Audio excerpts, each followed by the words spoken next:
Hello and welcome to this episode of Self-Made. I'm your host, Dee Brown CEO. Joining me on the program today is Orlando Arnold, sports executive. Orlando, welcome to the program. Dee, thanks for having me. Pleasure to be here. Now, the pleasure is all mine. So, Orlando, I know you grew up in Detroit, Michigan.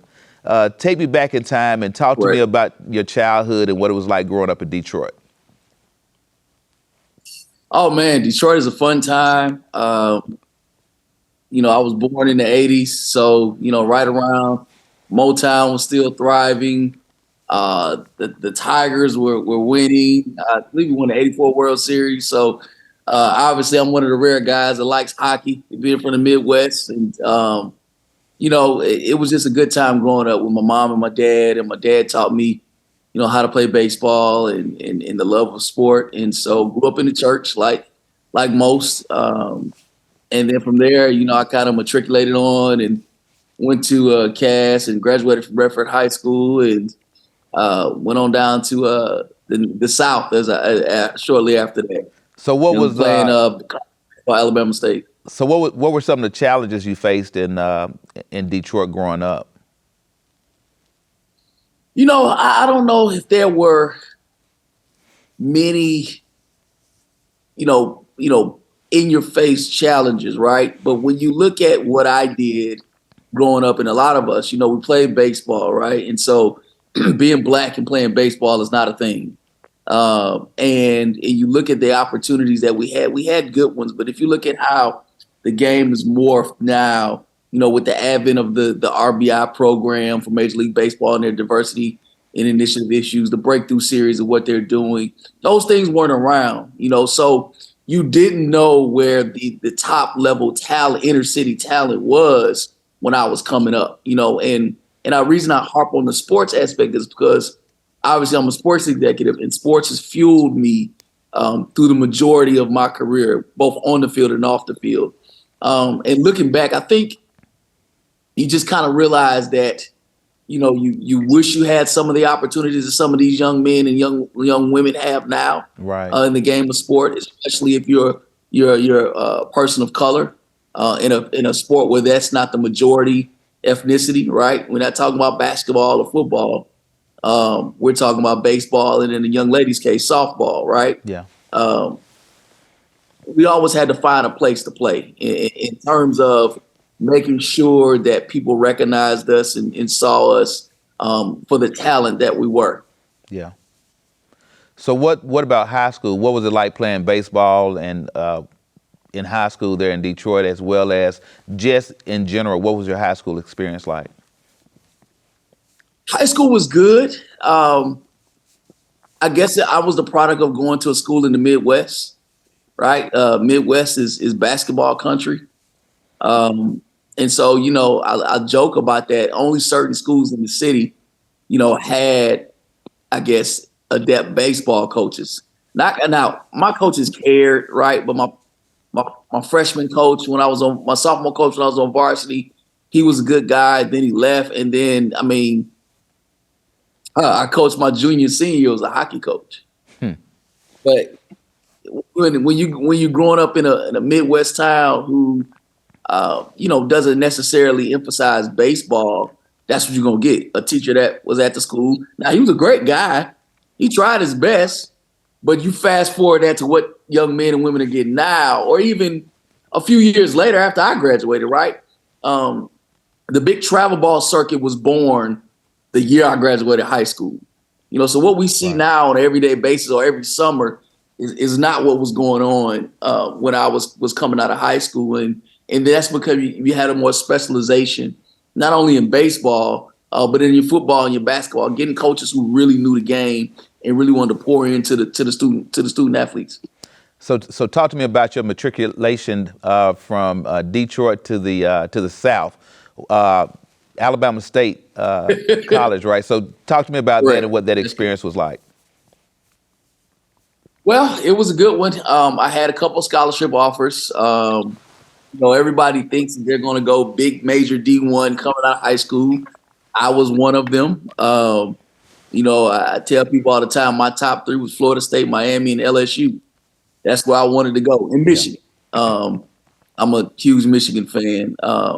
But I played baseball, right? And so growing up in the Midwest, I played games and, where we had snow flurries, my senior season. So I knew that I wanted to go south. Yeah. And so I was fortunate enough to really realize I was good, but I could do just as much damage at a HBCU.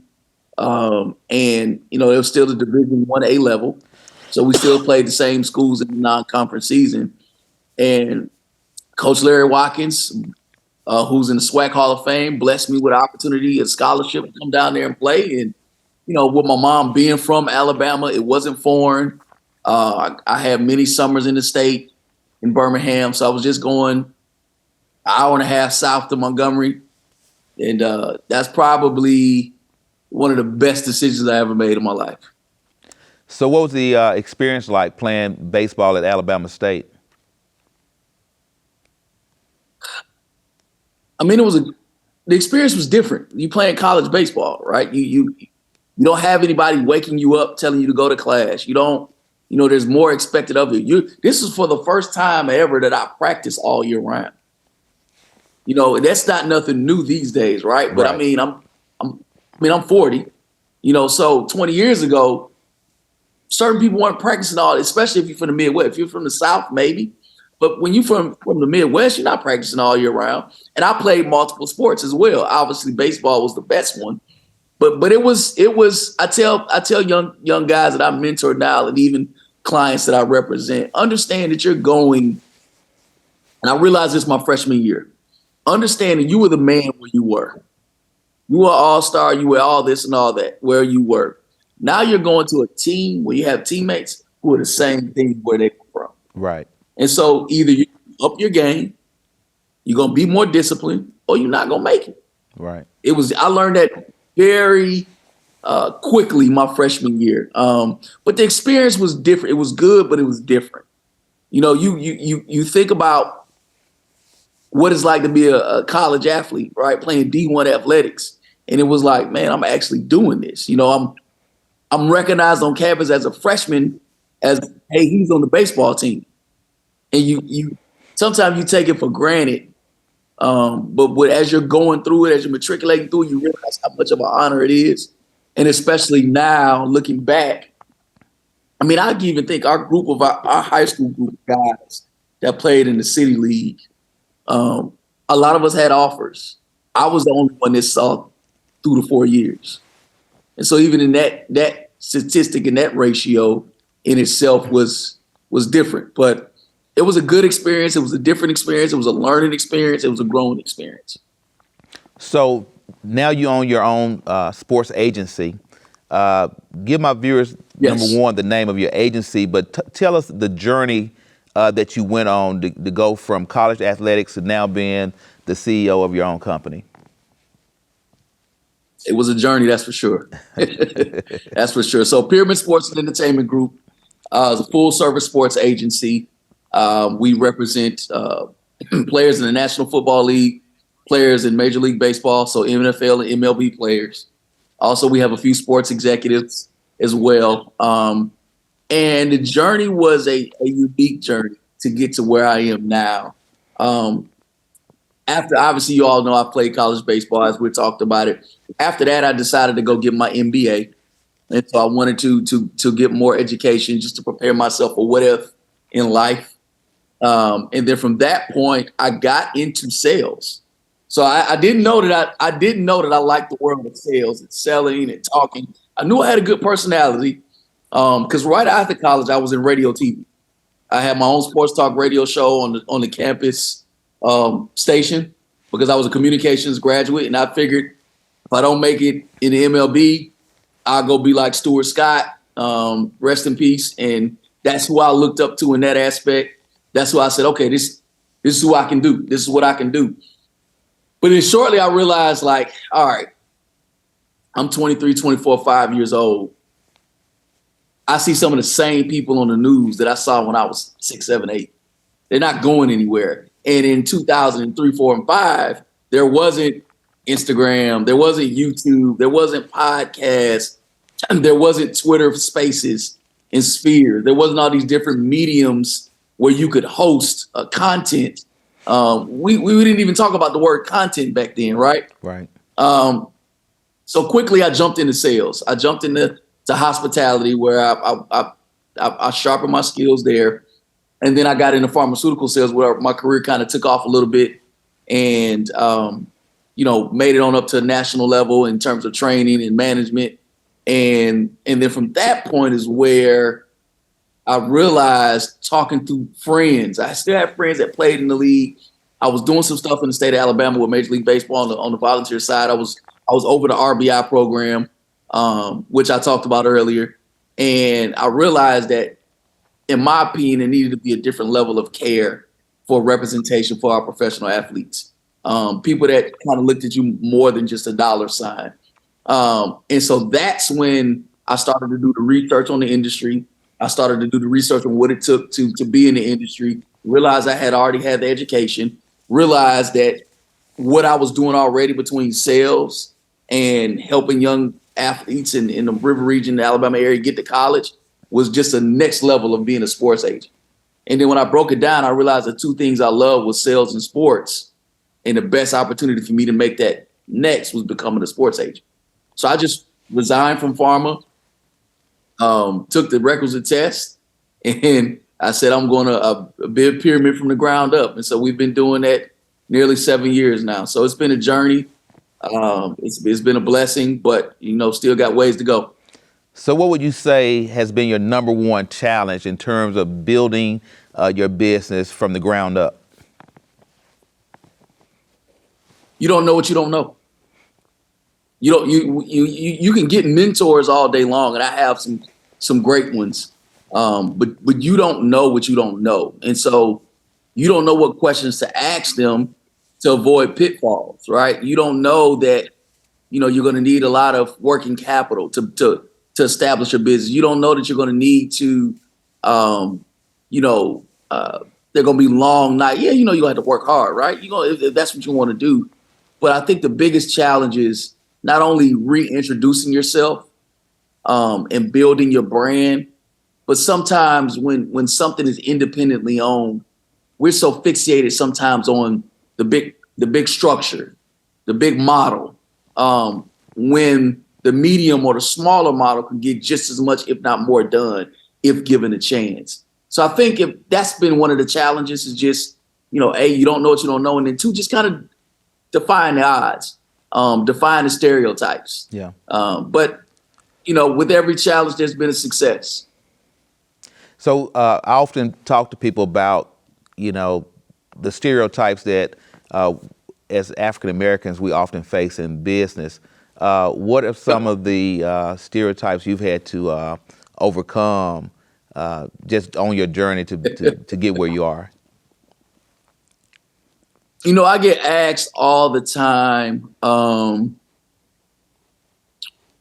who do you work for? And it's funny because I do it all the time. I do it because I know where they're getting at. They'll hit me with, oh, who do you work for? I remember I was recruiting a baseball family, actually about 4 years ago. And the dad and the mom loved me. The young man loved me. They said, okay, well, do you have to go back and talk to your boss? And I said, yeah, I have to go talk to my boss. I already talked to him. I said, you looking at my boss. Right. And he said, oh, wait a minute. Wow, right? Or I'll get somebody that, and this is kind of a good thing too, but I know they're kind of fluffing off. I'll get somebody to ask me who I work for, and I know they don't know me, right? And in a sense, maybe in the early years, not so now, but in the earlier years, when I was really just getting started, say, who do you work for? Pyramid? Oh, I've heard of them. Yeah, they're the company such and such. And I just go along. I just say, yeah. It's like, come on. But I think the biggest stereotype is understanding that, I am the co-founder and CEO, and that we can handle any and everything that anybody else can handle. But once people get comfortable in that model, especially being African-American, understanding that we can handle business, we can execute deals, we can handle it just as well as the next man or woman. And that's not just for my company specifically, but that's for all small to medium-sized agencies, right? or independent business owners in whatever industry they're in, as I'm sure you know. Right. Just overcoming it, because all it takes is one person to mess it up for somebody else. That's right. Right. That's right. So talk to me about some of the clients you represent, what sports they're in, and kind of what your reach is in terms of your agency. Yeah. So reaches, if you look at the age of clients, when you add in baseball, you can be someone's advisor, which is, a form of representation, all as early as they become a prospect. So that may be their freshman year of high school. That may be their, senior year of high school, or maybe junior year of college, whatever it is, right? And so we have, baseball, MLB prospects, various levels, college, high school. Kyle Battles, one of my guys with the Yankees organization. Jonathan Thomas with the Nationals. He just got drafted last year. He's doing well this year. Jefferson Figueroa's with the Brewers. Khalil Pimpleton with the New York Giants. Jonathan Ward, who's been viral a couple of times for some of his plays and during his last few seasons, is with the Tennessee Titans. And I got plenty of other guys that we have, and Chandler Wooten's with the Panthers. So, and then our one executive is Jennifer Lynn Williams, who's a USA Basketball executive. So we have a nice breadth. We try to keep it in the scope of, kind of what we're doing and what we want. But all things NFL and MLB with a little dash of sports executives, we're definitely have our hands in. And then aside from that, I do public speaking and I consult on different topics and different things as well. So if I'm an athlete, high school, college, et cetera, and I'm trying to make it to the pros, so what's the process of me getting in touch with you, and what's that process like? And then also, what's your selection process? What are you evaluating to even determine that you want to take that particular prospect on as a client? Well, let's do it this way. It's the easiest way to contact me. I get calls all the time. You can find me on the NFLPA website, literally, honestly. And I know I'm saying this to a national audience, but it don't matter. I'm on social media. My Instagram is OA the Agent. That's the same thing for my Twitter. My LinkedIn is Orlando Arnold, MBA. Our company page is Pyramid Sports Group. You'll be able to find an email there to get not only to myself, but our wonderful team and other team of agents as well. I would say what we look for more than just a person that can play the game, right? We 9 times out of 10, when we're speaking with somebody, it's somebody who has a pro perspectives, right? We've reached out to the scouts and the teams beforehand and identified this is a young man that has a real chance to be in the league. Because only 1% of student athletes from college go to the NFL or go to the MLB, right? Or go to pro sports in general. So, when we're looking at that, we see that as somebody we want to work with. But more importantly, we like working with genuine families, genuine people that have goals in addition to off the field things, right? We're real big. Everybody at our company has combined over 30 years of corporate experience. And most of us are former athletes. So we understand what that transition is like. It happened a little earlier for us, but we understand what that is like. And so we're real big on setting our guys up for success off the field while they're still playing. So when that time is over, they already have a path of a plan B. So many of our athletes out there don't know what to do after they're done playing because so much of their life has been engulfed into playing and just doing that. Even if they've gotten a college degree, they went to school because they had to keep playing. Right. And so that the other side of them sometimes have never had the chance to develop and think about what do you want to do after sport? And so we try to jog that process. Now, some guys they automatically know this is what I need you to help me on. And some we have to help cultivate that. But everything is unique, a unique process. Everything's tailored to each individual young man. And that's the thing that brings joy to us the most, knowing that they see a future beyond the sport because they're going to play. They're going to do what they're going to do on the field, right? And we're going to support them on the field, marketing, branding, whatever that is. But making sure you have a long-term goal for life is the big key component for us. Now, one of the big things with professional athletes, is that a lot of them, as you were just talking about, they finish their career and they either don't know what to do next, but also there has traditionally been a significant number that ended up, actually broke and with nothing to show from all those years of hard work. What type of things are you doing as an agency to try to make sure your athletes don't end up being one of those statistics? It's information. Information is key. And the more you inform your guys, the more you set them up for success, the more you provide them layers and help build out plans, the more you can kind of keep them from being anything in the negative end. Yeah. And so that looks like what that looks like is specifically is each offseason we sit down, we talk, we build, we look at what you said you wanted to accomplish last offseason. Did we accomplish that? If we didn't, why didn't we accomplish that? And then we have a plan in place. And it's almost like a building block. Each offseason is one pillar on top of the next. Right. And so there's a succession plan in place.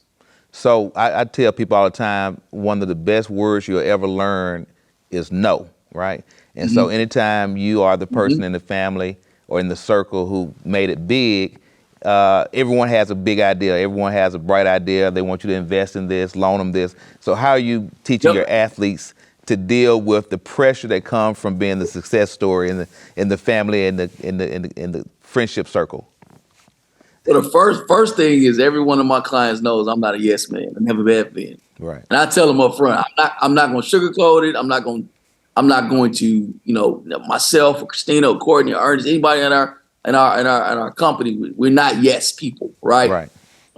And so we don't tell you what you want to hear. We tell you what you need to hear. Right. And in that aspect, how do we prevent that is we give them real world examples of people who kept hearing yes. And this is what happens, whether that's doing our financial education we work with Taryn Bushrod, the Money Playbook, and she puts real world stuff in front of them, right? About this is what can happen if people keep telling you yes, whether it's having utilizing the resources, if it's NFL guys with the PA or MLB guys with the PA, and just having people talk to them. And I think that goes back to the information piece. But when you take it to this far as showing them real examples, when people kept saying, getting told yes. Yeah. But it starts with us. It starts with us first. It starts with us telling them no and explaining to them why that it's important for them to say no on this endeavor. Right. So on this business journey that you've been on, building a business from ground up, what are you most proud of all your accomplishments? Oh, that I'm still here. I'm proud of what we stand for. I'm proud of our reputation. I'm proud that we have character and credibility and truth. It's just been a blessing. I wouldn't have made it anywhere, to this point without the Lord. And so, but I'm most proud that we're here and that we're growing in a sense, right? We're now at the phase where we're continuing to grow. We're now at the phase where, you know how it is when you're in a room, you keep showing up in the same room and it's like, I think I need to talk to this person. I've seen this person here year 1, 2, 3, 4, 5, 6, 7, right? Right. And anything in business and industry, when you're at conferences or you're at conventions and people keep seeing you, they keep seeing your name and likes, they keep seeing your clients doing well. They keep seeing your clients having activations. It is like, Pyramid got lasting power. This is a player. So I think that's the most proud of, and more importantly, I couldn't do anything without the people that I work with. Whether it's Ernest is our COO, or Christina Ross is our VP and General Counsel, Courtney Funch is our Director of Football Ops. Like I'm here. I'm the CEO, right? But couldn't do anything without them. It's a team effort. They know how to tell me no. Right. So it's I'm most proudest of that, building upon kind of what the envision that we had moving forward. One final question. We have about 30 seconds left, but I want to get this out. So I know you are a member of Alpha Phi Alpha Fraternity Incorporated. And I am. even though I'm a proud Noop, I want to give you a moment to just talk I do that about. because you got that red towel. That's right. But just tell me the importance of A-Phi-A in your professional and personal life. Oh man, being a brother Alpha Phi Alpha is the best. You know, all jokes aside, being a member of the D9 is an honor, right? I think it gives you a network, it gives you a bond, but more importantly, when you don't have structure, it gives you structure. And for me, coming through Beta Hoop at Alabama State undergrad, it really showed me and helped build the steps that if I can make it through that while I'm in college, while I'm playing baseball, I can make it through anything, right? And just the thing that we stand for on a national level, getting back into the community and enriching several things, I think it's just I'm a proud Alpha man. I'm being Orlando, honest, you know? look, it's been my pleasure having you on the show. We're out of time, but man, I enjoyed it. To my viewers, I want to thank you for watching this episode of Self Made. I'm your host, Dee Brown CEO, and remember, without you, there's no me.